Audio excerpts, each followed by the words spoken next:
This video is split into chapters, so please use them. Most of the footage in this video was took from the Twitch streamers Noob634 and Southrix. Go follow them. The link to their streams are in the description, and they are great Civ experts. You could be a single player, multiplayer, a regular, a casual. It doesn't matter as far as I'm concerned, but I'm here to convince you why you should be following the Civ World Cup CWC if you aren't already. The season starts next week beginning the 28th. Watch out for games for the next 2.5 months roughly to mid-June. The Civ World Cup in one sentence is a 4v4 multiplayer tournament including Gathering Storm and the new Frontier Pass. And the result is finding the best team in the world. Here on the channel there will be World Cup coverage every week, so if you want to stay updated on it, please subscribe. There are 3 major communities and they each get 3 slots respectively to the World Cup. They are the CPL, the biggest community out of all of them. It's an international community. It stands for the Civ Players League. We have the Civ French community, just behind that about 14,000, also on Discord. And basically these 2 communities run many games each day, mostly, for example, free-for-alls like a battle royale, essentially a ranking to see who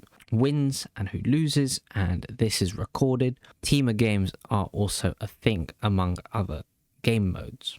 So basically just for regular games to occur in with large player bases. Finally, we've got the Civ Russians, who also do all of this themselves, but obviously mostly speak Russian, and in general we call them the Slavic communities, and they also get 3 slots to the Civ World Cup.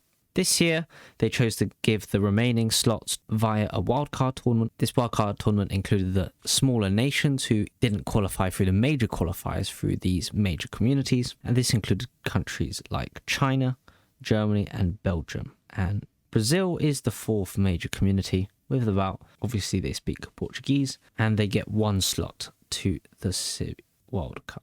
A quick overview of the CWC history. Season 1, the winner was a Russian team. Season 2 and 3 were won by CPL teams. Season 4 was won by a French team. And Season 5, the last one, was won by Zone of Control, a CPL team.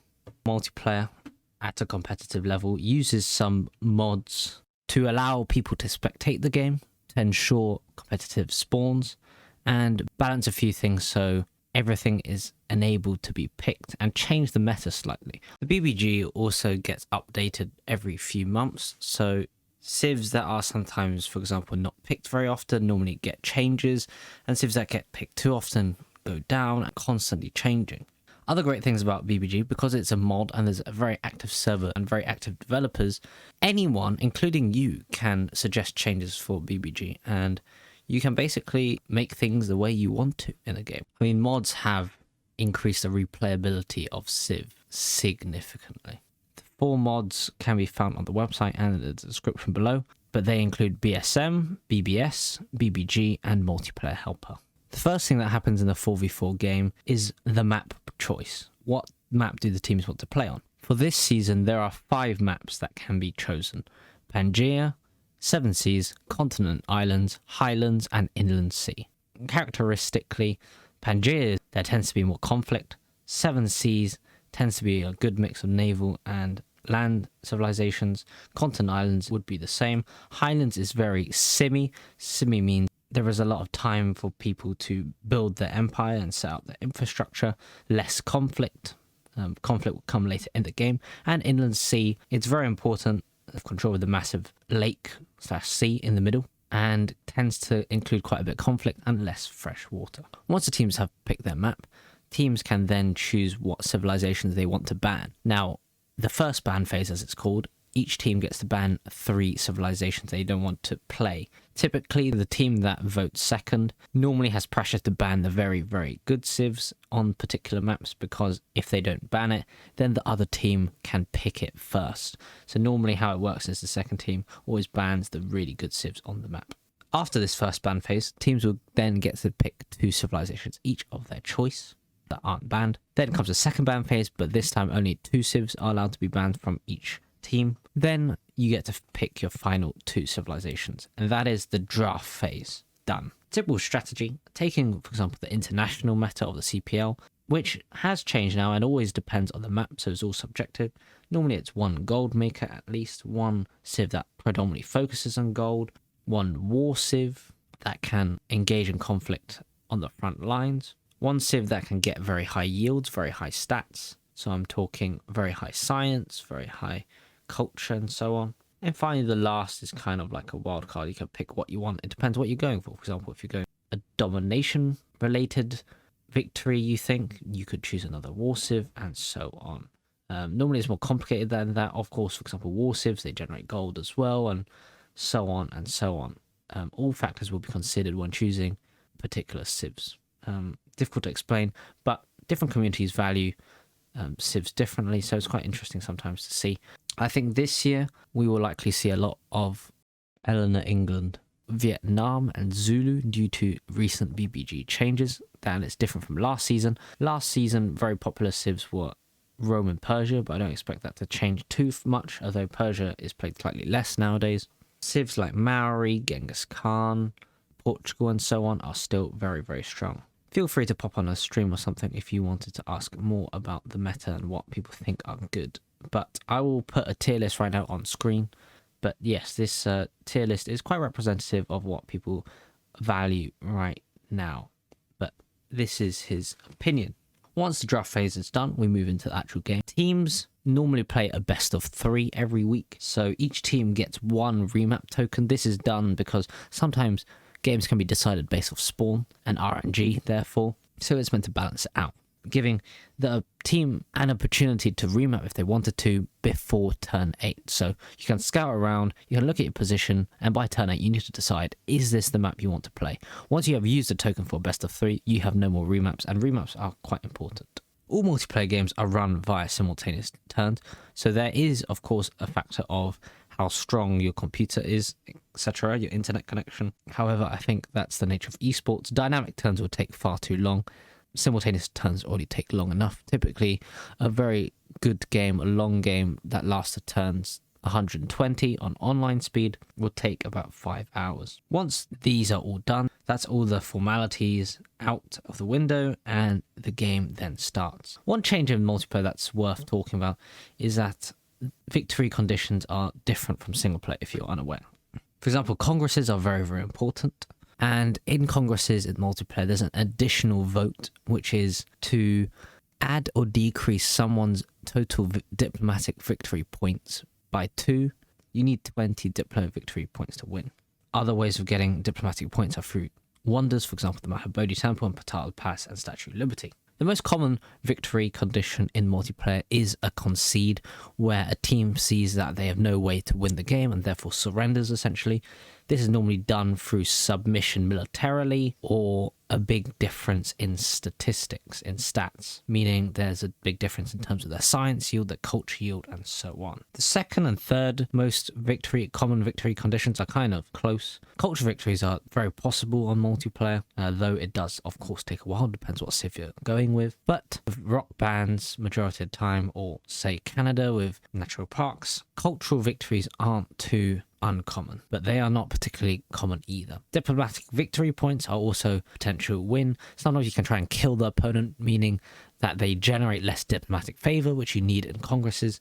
This, among with the ones I mentioned earlier, and just keeping control of city-states, more culture, etc., can lead to diplomatic victories. Less common victories are the science victory and religious victory. Religious victory is basically impossible. With humans, religion is basically impossible to spread with actual religious people such as missionaries and apostles. It can only really spread naturally, and it's very unlikely you'd convert 4 players of the other team, purely because of the distances, and of course teams should not be allowing the opponent to get anywhere near close to that. Science victories are possible, but normally the game doesn't last that long because nuclear weapons come into play, giant death robots and so on. But sometimes if a player is strong enough, in a strong enough position and the other team haven't already surrendered, a science victory is certainly possible. A typical game probably, I would say, lasts 4 hours. That's assuming it lasts, say, around turn 100. That's roughly the time of tanks. Games are normally decided by then, and domination victory is kind of related to that because domination victory normally result in surrenders, where you know your team is going to lose eventually. There is no point playing on. But sometimes if it is played out, a domination victory means taking all of the opponent's capitals and only the capitals. It can sometimes be seen. Timing pushes are also a thing, if you don't know, in multiplayer, where you basically get high enough yields and time it so you go into conflict with a particular unit. For example, Marlon timing from Mapuche. You want to normally get it around turn 55 on online speed. And this way, other opponents are normally not ready and you've got it quite quickly. But you can also delay it and surprise the opponent. But timing, the idea of timing is the ideal time, if you like, in the timeline where you should be using your units to take advantage of other people because of your own tempo. Now, tempo is a word you're going to hear a lot in multiplayer. It basically just means, I mean, it's the same as single player. It just basically means how fast your empire expands. The more tempo you have, the faster you are expanding and the bigger you're getting. It's a snowball effect. Gold is extremely important in multiplayer. I think we're seeing it more and more. Maybe you need even 2 gold makers, depends on the map. Gold is immensely important for upgrading and for doing many things. Gold is kind of acts like an insurance policy. For example, if you become in trouble and you have gold saved up, you can at least buy units to get yourself out of a situation. You can also use gold to catch up in yields and so on. Gold is immensely important. And the later the game goes on, normally the gold difference normally plays a large factor in who wins. Teamers, if you didn't know, when your teammate researches a tech, even if you, for example, you haven't killed a unit with your slinger for the archery boost, well, as long as your teammate researches archery, they're fully teched archery, and now they're, for example, researching horseback riding, you will get the Eureka for archery. The slinger kills a unit, even though you haven't actually killed a unit with a slinger. So that's how it works in teamers. So it's important to communicate that, and it obviously makes the game move a lot faster because you obviously can also see everything that your teammates see, and Eurekas allow you to get up trees faster, on both civically and on the science. Finally, alliances are very important. Normally the most important one is military alliance because you get a +5. Normally in the civic tree, that's what the first main thing people go for is. They go for it before feudalism because getting the extra +5 combat strength is normally very important. But other alliances, for example, are normal, such as science and culture. You cannot ally with the opponent, of course. You're just automatically allied from the beginning of the game. I believe that's everything about 4v4 multiplayer. If you have any more questions, don't feel free to put it in the description. As you can see on screen, teams have numbers next to them that represents their seed number. Seed means that how they qualified into the World Cup, if they are top seed or lower seed, which is 4. As you can see on screen, there's Group A and Group B, just 2 groups this time, but larger groups, allowing for teams to play a lot more games if they do end up getting eliminated. The main thing to take from this year's draw is that 3 of the French teams are all in Group A, and it looks like that group has a lot of high quality games for us, with also 3 CPL teams in Group A. It should be a very competitive group, but don't get me wrong, Group B will also be competitive. Potential upsetters, Civ China, and it will be an intense fight to see where teams come out because only the top 4 can qualify to the knockout stages. So of course, say the top team in Group A would play the 4th team in Group B and so on. A quick breakdown of this year's teams. We had Zone of Control, last year's winner, as I mentioned earlier. Seed 1, we also have Barking Gang from the French community. We have Ulysse from the CPL, the international, and Civ Russia from the Slavic communities. Seed 2s, we have Du Hansa from the Civ Players League, the international community, and they're also German as well, the majority of them. Sphinx is from the French community. China is from the World Card. China, their first team. Civ Joe is from the Civ Players League as well. Seed 3s, we've got WCG from the Civ Players League. We've got Quit Imperial, the 3rd seed from the French community. We've got a German team from the Wild Card. We have Forever Young from the Slavic communities. And lastly, in the Seed 4s, we have Belgium from the Wild Card, the 2nd China team from the Wild Card. We have got Laggers from the Slavic communities and BTS from the Brazilian League. Favourites, no surprise, should be the Seed 1s, Zoc, Barking Gang or Ulysse, but loads of other teams have very good chances. I fancy, personally, I am neutral, but I think that based on skill, Civ Joe have a very good chance at winning. Sphinx also have a very good chance at winning. Du Hansa as well. Quit Imperial, when they're on their game, are very strong too. But we shall see. All the other teams I didn't mention. Let's see if they can cause upsets, and let's see how far they can get in this competition. Hope you enjoyed this quick, thorough breakdown of the Civ World Cup, and I answered most of your questions. If you have any more questions or queries, please put them down in the description. I'd say this will be a very exciting Season 6 Civ World Cup. We have a lot more people helping, and it should be an amazing event. Let me know what you're excited for and who your favourites are to win, or who you're vouching for. I would also just like to say, hopefully Firaxis recognize the massive growth of the multiplayer scene. Hopefully for Civilization 7, whenever that may be, say in 2 years' time or 3 years' time, or maybe even earlier. But by that time, multiplayer is a very easy option in the Civilization franchise. At the moment, I think it's quite hard to do. The game obviously lasts a very long time, and with a lot of connection hardware issues, a lot of stigma surrounding multiplayer, it isn't really encouraged in the Civilization franchise. I think that needs to change. It needs to adapt with the times. And yeah, that was just a little rant. I don't think anyone from Firaxis is watching this, but on behalf of the entire multiplayer community, I think everyone wants to see this happen, even people in the single player community.